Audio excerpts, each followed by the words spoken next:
Welcome to the Tip Channel. That is perfection.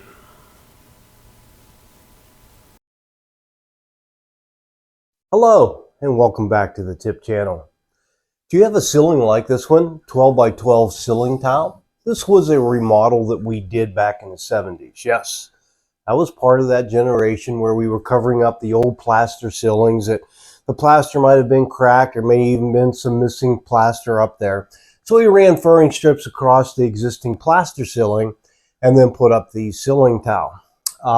So it was just sort of a typical remodel that we did back in the 70s. So what can you do with a ceiling like this? Now you could take and tear them all down and put up drywall and actually finish all the drywall. I don't know whether you've ever done drywall in your home before, but it is a mess, meaning that dust from sanding goes everywhere. We're going to show you something that is quite a bit easier and much more attractive than just a drywall ceiling. So stick with us and we'll show you what we're going to do here. Now the first step in preparation for our new ceiling. So our client wanted some new lighting in here, something a little more updated, if you will. We've got a rather large kitchen, dining room, living room area. So what we're going to do is we're going to add 9 can lights. Now, this is part of the new generation, and rather than having to have a bulky rough-in type of fixture, these are LEDs, and they have clips. You cut the round hole, you push the clips, push it up into the hole. So very easy as far as the installation in this style of ceiling. So we've got our mechanical rough ends of our electrical ready to go for those. And once we start the ceilings across here, we'll take and cut the round holes and put this lighting into the ceiling as well. Now, the nice thing about can lighting is that it just sort of disappears into the ceiling. It just looks like one piece. The disadvantage, however, of a can light is that it's more of a focused light. In other words, the light's not below the ceiling, it's not going straight out, it's coming down like a funnel. So that's the reason that we need to add as many fixtures as we are in here to give us some sufficient lighting.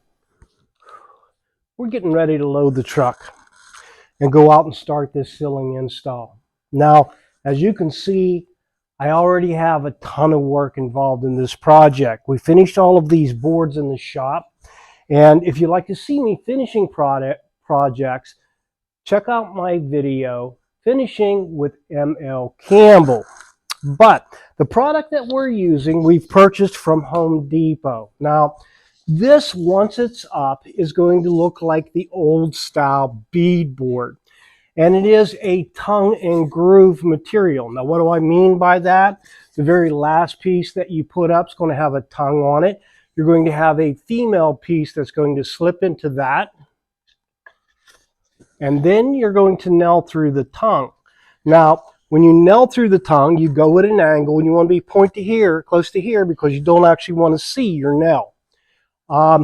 The first video I did of this project, the customer took the ceiling tile down, so we shot directly into the furring strips.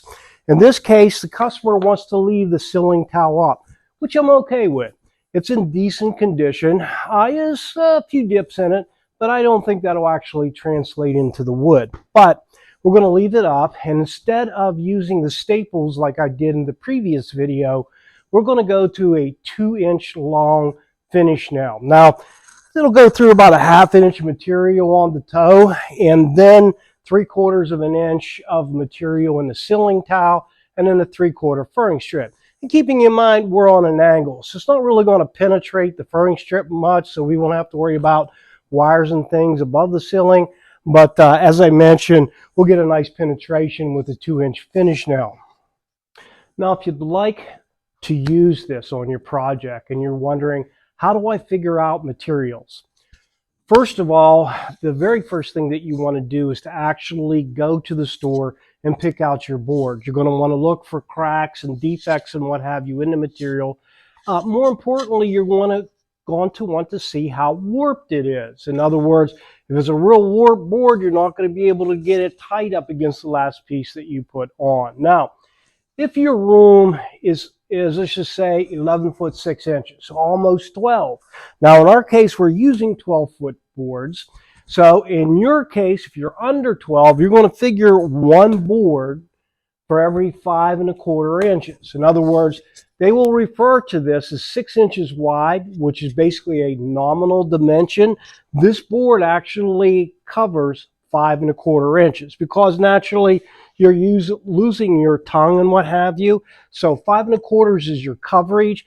If you're figuring square foot, which is basically what we've done because our room is 19 feet. So we're going to run it the way we do a floor, meaning we'll put a 12-foot piece up, and then naturally we'll need a 6-foot piece there, or 7-foot piece, sorry, and then we'll start out with our 5-foot piece, which is our cutoff from our first piece, so forth and so on. That way none of our joints will line directly up, and we'll minimize the amount of joints that we do have in the ceiling. So that's our calculation. In square footage, you want to figure that each board is 12 foot long, but it's not a true 6 inches. If it were a true 6 inches, you would get 6 square foot out of a board.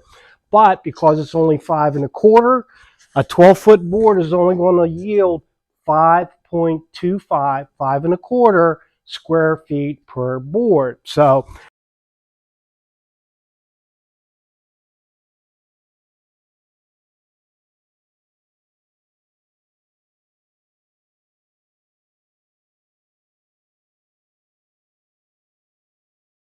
now, before we get everything all covered up, I wanted to share something with you. Come on up with me. Now, they say everything comes back around. What are we seeing up here in the hole? It's the original beadboard, painted pink, and they lowered the ceiling at one time to run some ductwork. So we came full circle today.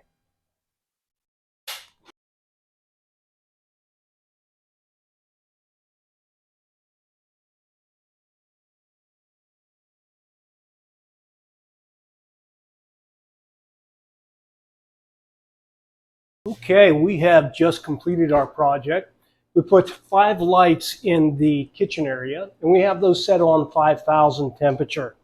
We've also put one over in the dining area, and we've stepped it down to a 3,500 temperature, and we have 4 more in the living area. And again, we set those at 3,500 on temperature, and we also put in a dimmer switch. And then we also had time to do the, while you're here, anyways, so how did our project turn out? This is the tip channel. That is perfection. Create this from this. I hope you found this informative, and if you did, please like and subscribe, and have a great day.